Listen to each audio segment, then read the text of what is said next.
Hey, what's happening, everybody? Welcome back to another edition of Bill's Vlogs. It's been a hot minute since I did one of these vlogs, but anyway, I just want to come on here and talk about some of the stuff that's been going on. Central PA racing gotten started the other week. Florida just wrapped up. All kinds of stuff going on down there. All Stars making some news with a bunch of cars, and maybe a real important announcement here for a special birthday person. So. I just want to, we'll just dive right in here. Well, first of all, as you can see, I'm on my workbench here. I got a whole conglomeration of stuff going on here. I actually started a little trailer maintenance yesterday and found a couple bad bearings. So I sent my dad off to the local trailer store. There's Danny right there. Danny looks very, very smart today. He can't help himself. I told you I was going to do this, but he's got new glasses on. He looks like you could be a professor, Danny. Maybe some kind of. Anyway, I'm sure he's going to say something, but anyway. So I'm doing a little trailer maintenance, like I just started to say there, and had a couple bad bearings. I posted on our Facebook page, and if you don't follow, you can go to our Billy Dietrich Racing Facebook page. We post a lot of stuff daily on there. You want to stay up to date, but our trailer is 23 years old. I've never, knock on wood, never had any trouble with it to speak of, just minor stuff. But I check the bearings every couple of years, it seems like, just to make sure everything's good. We don't travel a whole lot, but anyway. So I'm working on these hubs, new bearings. A couple of the races were bad, so I had to get some new races. A little bit of pitting. Greasy fingers. I've had grease over my fingers the last, 24 hours it seemed like. But so, like I said, Dad's getting me some new bearings, new races. I'll get that put back together this afternoon.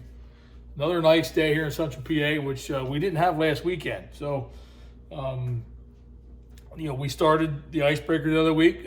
Lincoln kicked off our season, 28 cars. Overall, I think it was a pretty good day. I know it's hard to judge anything off of one race, and people ask me, "Oh, what do you think about this? What do you think about that?" Competition, field-wise, and the rest of all the teams that were there. Like I said, it's opening day, so a lot of it is pending on your starting position. I'm a little tongue-tied there, but.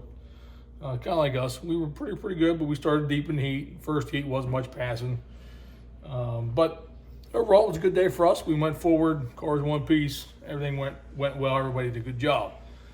As far as the rest of the field, I know there was some concern with some people that the field was a little light, 28 cars for opening day. It was a good day. It was nice weather that day, and the concern is there going to be enough cars as the season gets going? Is there going to be 20 cars there? Is there going to be 30 cars there? And honestly, I'm not really sure how that's all going to shake out. I know there are some cars that aren't ready yet, that are on their way to possibly being there this weekend if we race. And we lost some cars too. We definitely lost some cars last season or so with people either getting out of racing or moving to different classes, what have you. So it's going to be hard to say right now what it's going to be like. I think you don't really know what you have until you probably get into, I'm going to say April. The weather starts getting warmer. A lot of people just don't come out until the weather warms up. And I get it. So that's my take on the car count. As far as the actual racing, Chase Dietz won. Danny ran second. I rewatched the Flow broadcast the next day or so. Actually, me and Danny watched it. He likes to study the film, and so do I. But he likes to, see what he could maybe have done different or what have you. And I think that some days you just get beat, right? Chase Dietz ran a good race. He that 23 car, John Stamen. I got to know John a little bit in the last couple of years. He's a good guy. He's definitely very passionate about racing. He wants to win, so I'm happy for him and his wife Kelly to get that victory, and the team, Chase as well. Chase is a good guy. we used to see him quite a bit. Now we probably won't see him as much because he doesn't have his own car. But so congratulations to them guys. Like I said, it's going to be interesting to see how all this shakes out. In a couple months, maybe we'll do a follow-up video on this once the season gets rolling. Everybody gets split up as far as UPS guys pulling in here, but we should be okay on interruptions. But once the fields kind of get split up as far as their home tracks and everything, we'll see everything shakes out. This coming weekend, me and Danny were just talking.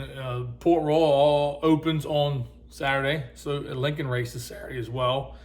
Danny is all gung-ho to go to Lincoln, which I get it. It's right down the road. They start a little earlier. Port Royal, I guess either they just announced it or Danny didn't realize this, but they pay $6,000 to win versus probably $4,000 or $4,500 to Lincoln. So we'll see if maybe that doesn't sway some people. We're planning on going to Lincoln. It's going to be a little warmer down here than it is up there, but we will be getting to Port Royal more this year, like we talked about. So that's what's on tap in Central PA this week. Maybe you're wondering what I'm doing with this stuff in my hand. I don't know either, but what's up? Somebody get your pickup last night? Yeah, he got it. Okay. Yep, Jake got it. All right. Yep, we're No good. Jake. Oh yeah, I know Jake. Do you? Yeah, we've known him since he was a little kid. Is that right? Yeah, him and Danny are the same age. Oh, okay. Yep, yeah, he was just That's cool. He hired a grasshopper. Yeah? Yep. Cool. Yep, hers. All right. All right. I was just checking because it was a real shit show. Yeah, I'm sure. Big brown truck. Mm-hmm. Yeah, color suits. Yep. See you this afternoon. All right, man. Thanks. That was Rob, our UPS guy, cool guy. He always makes sure we're taken care of. So, what am I doing? Anyway, this is the temperature gauge bulb out of the side of the cylinder head and oil pressure fitting. So as I'm waiting for my parts for these hubs, I got some other odds and ends. I got a little list. Since we have an off week, I'm able to get some odds and ends done, like what I'm talking about here. So we went to electronic gauges this year in our car. If you've watched the YouTube video, you've seen the gauges in the car. Anyway, take a different fitting, different adapter. So pulled these out of the other motor. Got a little homemade fitting I made there. I just drilled and tapped an 1/8 inch pipe. But anyway, I'm rambling on. Let's talk about the Outlaws in Florida. I just wrapped up the bike week racing down there. And my take on the whole thing. So let's go all the way back to the 360 racing, which I guess was probably about a month ago now. It seems like Danny was down there. Justin Peck, super fast in that 26 car.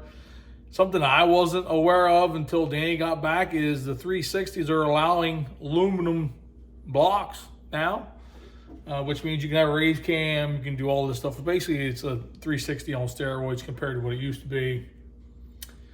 I don't know how I feel about that. Unfortunately, it's going to maybe deter some guys from 360 racing if you can spend that money and get an aluminum block. Seems like some of these divisions have kind of lost their way over the last handful of years. Even our local 358 division, they can't get steel heads, so now they're buying aluminum heads. And I got guys call me, that now they're underweight and they spent all this money on heads and now they need to add weight and all this baloney. Man, I don't know where it all ends, right? But I guess it'll all shake out just fine. I guess we'll see. Time will tell on that as well. But 360 racing, Peck kicked everybody's ass every night, super fast. 410 racing, then the Outlaws were there. Kind of a variety of winners, and I would say probably the most consistent car was David Gravel. That car is fast. Logan Schuhart, local guy with a local crew chief now as well.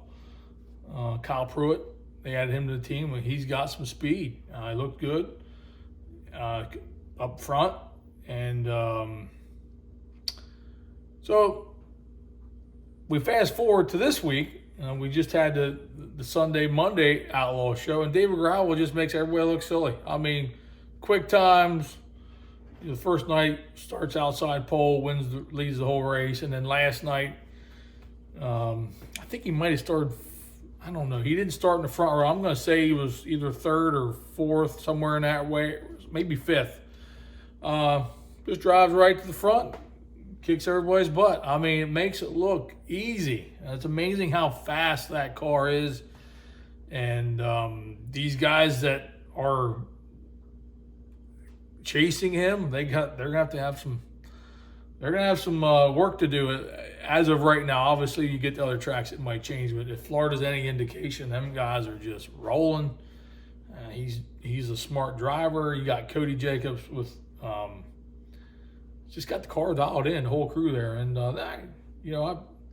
I can appreciate all the hard work they put in there, and obviously we know they got the best equipment, but everybody else has the best equipment down there on that tour as well. So that's my take on the actual Outlaws. Is David Gravel is fast.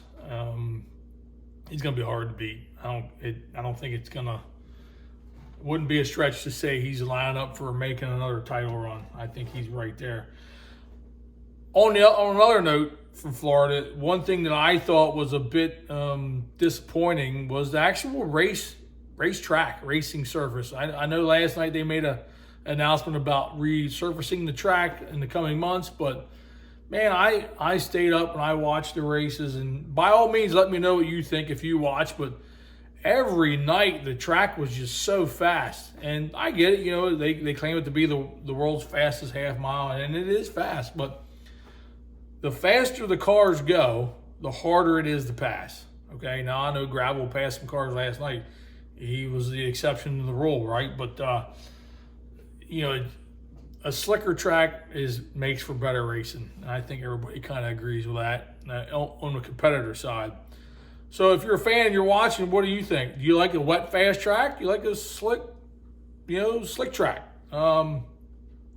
In Pennsylvania here, we have a lot of tracks with big, long straightaways and tight turns. So if the tracks are wet, then they're really, really fast, and it's kind of hard to pass. And I know it's like a broken record, but that's just the way it is anymore. So let me know what you think below. Comment. Let me know. So that's my take on the Outlaws, the 360s. It was entertaining. Me and Heather sat and watched the race last night. We played cards. We played cat and mouse. Heather always kicks my butt in cat and mouse. I think 1 out of maybe 100 I win. I won once last night, so that's probably my only win for 2025 in the game of cat and mouse. She always just wins. I don't know. She's just so smart. She knows where to put the cards and when to hold them, when to fold them. But all right, let's talk about one other thing, which is the All-Star Circuit of Champions. I know that they were making some waves a little bit ago. I shouldn't say no, they're good waves. They're coming back. I just want to give a little shout out to them guys, Rich Farmer and everybody there. They're up to, I think, 10 or 12 cars. So that's pretty awesome. They got a full schedule and they got guys signed up. So shout out to them guys. I really, really hope this gains traction and this is just something they can build on for years and years to come. I know Rich Farmer's got his hands in a lot of racing in Ohio. He's got, not only does he have the All-Stars, he's got his own race car. He's involved with Fremont, Waynesfield, got multiple businesses. And so I just wanted to shout out them guys for getting a bunch of cars signed up. And that should be a good series from what it looks like. I know there's a couple guys that I thought maybe would be on the tour. Cap Henry, for example, but he's not as of right now. It doesn't mean he won't sign up yet, but they got a bunch of guys signed up. Kel Thomas was the latest addition, I think. Brandon Spithaler is on there, so and a bunch of others. So shout out to them guys. I'm looking forward to seeing how all that works out. Keep up the good work, and time will tell on that, right? Let me know what you think. Are you in Ohio? Do you like the idea of the All-Stars? I mean, we thought about, there was a couple weekends we kind of looked, I kind of have penciled in, maybe we go somewhere other than Central PA to race, or we have an off weekend, could we go race with the All-Stars? I think there was a weekend where they go to, I think it's called Freedom Motorsports Park, maybe. I think it's in New York, and then the next night they go maybe Mercer or somewhere like that. I don't remember, I have to look at the schedule. So we'll see. So that's my thoughts on that. But a couple more things. I'll wrap this up and get back to work. I know I'm just rambling on here. Merch update. Check out Dietrich.com. We did drop our new merch. Heather did a great job with the merch. It looks good. Kevin Cork, Awesome Race Tees, did a good job. So check it out on our website, Dietrich.com. We are out of a few things right now that we're getting another order in here in the next week or so. So we should be stocked back up and ready to roll with hats on there too. But last but not least, I want to throw this out there. A big happy birthday to our team mascot, the one and only Honey Crisp, our bulldog. She's been a part of our family for 6 years now. So she just had her 6th birthday. She got a couple treats, a couple toys. She got to have a big old blueberry muffin. I should say blueberry. It was a berry muffin. She scarfed it right down. So we love her. She's a big part of our family, and we celebrate it every year. It may sound silly, but she's our baby. So happy birthday to Honey Crisp, 6 years old. If you have a bulldog, I would love to see it. Put a picture in it. Put a picture on comments or send us a picture on the Facebook page. The dogs she's very smart. It's just weird because you look at her and she's like so lazy sometimes, but then other times she's so smart that it amazes me how she knows what we're saying. But anyway, we love our dog. So happy birthday to her. And I'm going to wrap this video up. I appreciate you watching. I'm going to get back to work here. I got some other miscellaneous stuff I'm trying to get knocked off my list today while the weather's still nice. So yeah, have a good day. Comment below. Let me know what you think, what you're up to, what you're looking forward to. We'll see you next time.